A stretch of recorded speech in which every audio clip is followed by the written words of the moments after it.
Hello hello hello good morning आज धेरै दिनपछि टक्क घाम लागेको छ पुरा साथीभाइहरू पनि पुरा घाम तापिरहेछ होइन हामी पनि घाम ताप्दैछौँ तापेर यसो बाहिरतिर घुम्नु जाउँ भनेर यसो दाजुभाइ म घुम्दैछौँ घुम्न जानलाई आज धेरै दिनपछि दाइको र मेरो सँगै बिदा नि पर्यो त्यही भएर यसो घुम्दैछौँ अलिकति स्वास्थ्यको अवस्था पनि त्यस्तै छन् होइन त्यही भएर न्यानो घाम ताप्नुपर्छ भनेर बाहिर यसो निस्क्यो अनि बाहिरमा अलिक परसम्म घुमेर आउनु त भनेर दाजुभाइ चक्क लाएर हिँडियो अनि एकजना दाइ त्यो अगाडि हिँड्दैछन् होइन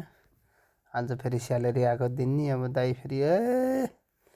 रमाइ भयो आज फुरुक छन् दाइ अब स्यालेरी आएको दिन किन फुरुक नहुन्थ्यो र होइन सबैजना फुरुक हुन्छ एक महिनाको दुःखको पसिना स्यालेरी आएको दिन त्यही भएर हामी यहीँ पारिपट्टि जानुपर्ने हो अब यहाँ बाटो क्रस गर्ने ठाउँमा नि आइपुग्यो अब बाटो क्रस गर्न एकछिन कुर्नु पऱ्यो अब त्यहाँ देखाएको छैन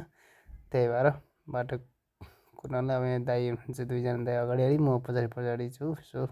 मल हल्लाउँदैछु होइन ल मन परेमा लाइक सेयर सब्सक्राइब गरिदिनु होला राहुल सौगात ब्लगमा।